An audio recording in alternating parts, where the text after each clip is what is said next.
دینی ہے انسان نہیں دیتا، صدقہ فطر ادا کرنا ہے انسان نہیں کرتا، یہ ایسا عمل ہے بس اوقات ایسی چیز ہوتی ہے جو رشتہ داروں پر مال خرچ کرنا واجب اور فرض ہوتا ہے اور بندہ اپنا مال بچا کے بیٹھا ہوتا ہے۔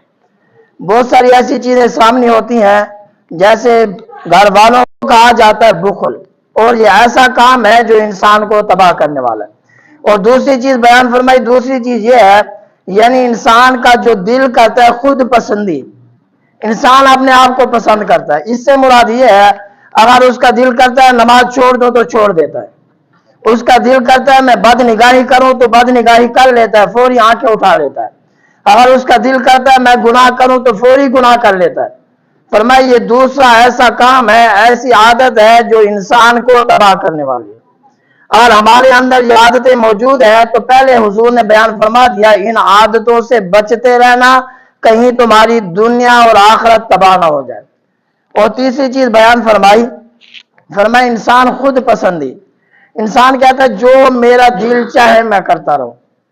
بلکہ شیخ سعدی اور بہت سارے محدثین نے یہاں خوبصورت بات لکھی ہے، وہ فرماتے ہیں آپ نے پڑھا ہے کہ بلعام بعور جو بنی اسرائیل کا عابد تھا، نیک تھا، وہ دو کام نہیں کرتا جس وجہ سے اللہ نے اسے جب مرنے لگا تو کتے کی شکل ہو کے مرا، اس کی زبان باہر نکلی ہوئی تھی، جس نے حضرت موسیٰ علیہ السلام کے لیے ہاتھ اٹھائے تھے بد دعا کے لیے۔ فرمایا جو دعا مانگتا اللہ قبول فرماتا، آخری جب وقت آیا کتے کی شکل ہو کر مرا، اس کی زبان باہر نکلی ہوئی تھی۔ اس کی وجہ کیا تھی؟ وہ دو کام کرنے والا تھا جس وجہ سے اس کا آخری وقت کتے کی شکل میں ہو کر مرا۔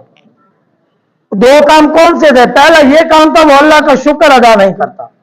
آپ اور میں غور کریں، اللہ نے جو ہمارے حق میں بہتر تھا ہمیں عطا فرما دیا، کیا ہم اپنے رب کا شکر ادا کرنے والے ہیں؟ قرآن کریم کی آیات ہے لئن شکرتم لازیدنکم ولئن کفرتم ان عذابی لشدید۔ رب فرماتا ہے جب تم میرا شکر کرتے ہو۔ اور دوسری ان کے اندر عادت کون سی تھی؟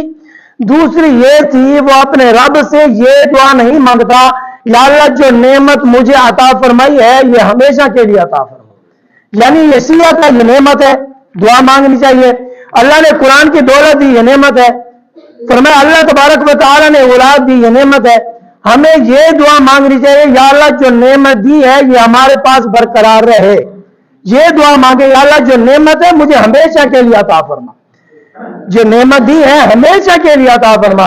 یہ دو کام وہ نہیں کرتا تھا جس وجہ سے آخری وقت ان کی زبان باہر نکلی، اس وجہ سے مرا۔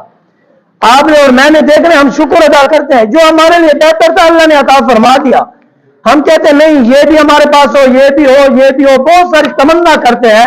حضور فرماتے ہیں یاد رکھنا جو بہتر تھا عطا فرما دیا اس پر شکر ادا کرنا چاہیے، اور جب بندہ شکر ادا کرتا ہے وہ نعمت جو ہے ہمیشہ کے لیے اللہ اسے عطا فرما دیتا ہے۔ جو بندہ شکر نہیں کرتا قرآن کہتا ہے وَلَئِن كَفَرْتُمْ إِنَّ عَذَابِي لَشَدِيدٌ، فرمایا جو بندہ شکر نہیں کرتا وہ کفر کرتا ہے۔ فرمایا پھر اللہ تبارک و تعالیٰ فرماتا ہے إِنَّ عَذَابِي لَشَدِيدٌ، میرا عذاب بڑا ہی سخت ہے۔ اور تیسرا کام کون سا ہے؟ خود پسندی، انسان تکبر کرتا ہے۔ فرماتے ہیں جو جی میں آیا کر دیا۔ آپ فرماتے ہیں جو اللہ کا ولی ہوتا ہے نہ وہ شریعت سے دور ہوتا ہے اور نہ حضور کی سنت سے دور ہوتا ہے۔ آپ نے کمال بات لکھی ہے، فرمایا جو اللہ کا ولی ہوتا ہے نہ وہ سنت چھوڑنے والا ہوتا ہے نہ وہ حضور کی شریعت چھوڑنے والا ہوتا ہے۔ فرمایا وہی کامل اللہ کا ولی ہے جن کے پاس یہ دو چیزیں موجود ہیں۔ جن کے پاس یہ دو چیزیں موجود نہیں ہیں وہ اللہ کا ولی نہیں ہو سکتا۔ ہو سکتا ہے لوگوں کو گمراہ کرنے والا ہو سکتا ہے، اللہ کا ولی نہیں ہو سکتا۔ حضور کا فرمان برحق ہے، قیامت آ سکتی ہے، زمین